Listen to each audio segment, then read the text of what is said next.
Hi guys, Posada's Pac-Man here, coming at you with another Shonen Ronin analysis video. If you haven't already, please click the big red subscribe button in the box below, and of course follow one of the links to subscribe to my channel, because I'm a hopeless narcissist. Also, please leave a like on this video, because it really does help support the channel. Anyway, today we're going to be talking about a sumo wrestling manga, which I've never read before, but also about one of my favourite anime of all time. Yes, ladies and gentlemen, we're talking about Kuroko no Basket, or Kuroko's Basketball. So, without any further ado, let's get to it. Or, seeing as we're talking about Kuroko's Basketball, y'all ready for this? Hit it.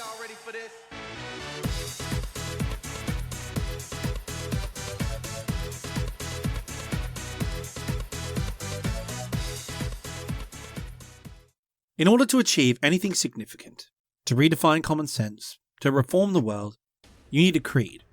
But how does one develop a creed? How does one find what lights the fire within them to such an extent that if they met such a person with the opposite but equally intense convictions, a fight becomes inevitable? Humans are the most flawed creatures of the animal kingdom, yet they are powerful enough to escape subsistence, only to then become trapped in existential dilemmas. They only have two ways of forming a creed, once basic survival is conquered. One is to use the self-awareness necessary to know one's basic fear, while the other is to act upon their core desire, both of which lie at the heart of one's creed. For many, this development can only come from conflict. This is what dooms humanity. However, there are a rare few who by chance or by faith know who exactly they were born to be, and they will fight to overcome any obstacle to achieve their goal. Those spirited and desperate souls who struggle and thrive in a universe with no inherent meaning are who we often call idols.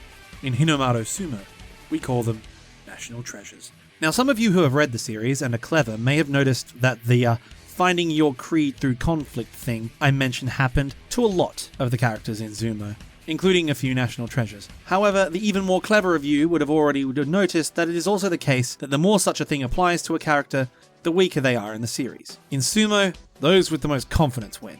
Many things affect that confidence, from their physique to their opponent's charisma, which themselves is often a consequence of their conviction. But the main thing that separates the show from its biggest influence, that being Kuroko no Basket, is the denial of essentialism, or a submission to destiny.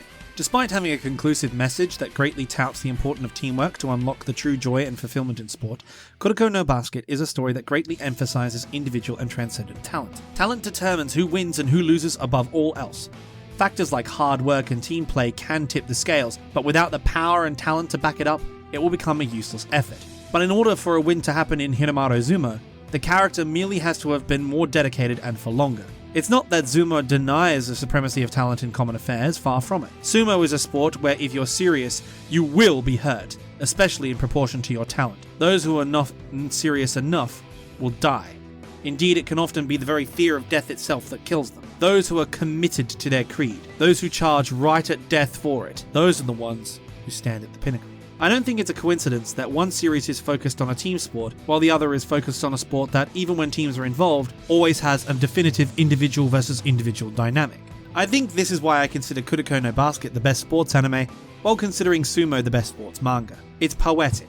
Even the mediums themselves reflect the respective themes. While it's true mangaka have assistants that work for publishers, ultimately it is not unlike Sumo, where only a strong enough individual creed can see a manga through to completion, and in any particular direction. And the Zumou author definitely comes off as someone who loves drawing his manga more than anyone else. From his incredible art to his actual deep love for the actual subject matter, it would not surprise me at all if he had a concrete plan for the entire manga laid out from the very beginning. In contrast, we have the Kuroko author, who isn't good enough on his own to write a series that has the popularity and staying power of Kuroko, which virtually had to be co-written for him by editors like Togodshi, and seems only to take a sideline enthusiast approach at best to the sports he actually writes stories about, to the point where he couldn't even get the rules right at first and didn't have an overall plan for the story, dropping it virtually at the height of its popularity because he got tired and wanted to write about golf instead. It was a completely different story when it came to the anime adaptations of their respective series, however. No expenses were spared when it came to the production of Kuroko no Basket by Production IG, one of the most famous animation studios of all time. It was a complete commercial success. Thousands of fangirls flocked to view it. The pacing was some of the best in anime history, period. And no less could be said for the animation or the soundtrack. Everything came together with near perfect synchronicity. Anything that was cut was done so with a clear purpose. Sorry, Animal Instinct's dialogue, you know we still love you.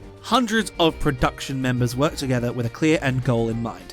make this the best definitive adaptation of Kuroko's basketball. You then contrast this with the rushed-paced, arc-skipping, dreadfully ugly Gonzo adaptation of Hinomaru Zumou. There is a reason Gonzo has a terrible reputation. They have a track record of awful adaptations that ruin fantastic source material. The little sparks of inspiration in each of their adaptations only showcase how much of a train wreck the rest of it is. In the end, both series, Kuroko and Hinomaru, ended up thriving best in the medium which best matched their themes.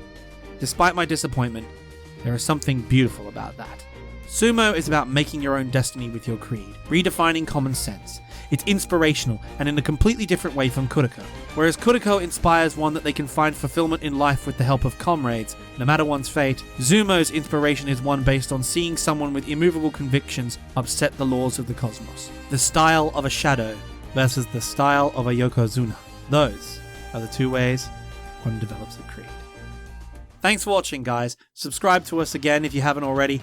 Please like, and if you want to see more of this content, please check out the other videos on the channel, and of course, head over to Posada's Pac-Man and check out mine. Until next time, see you around.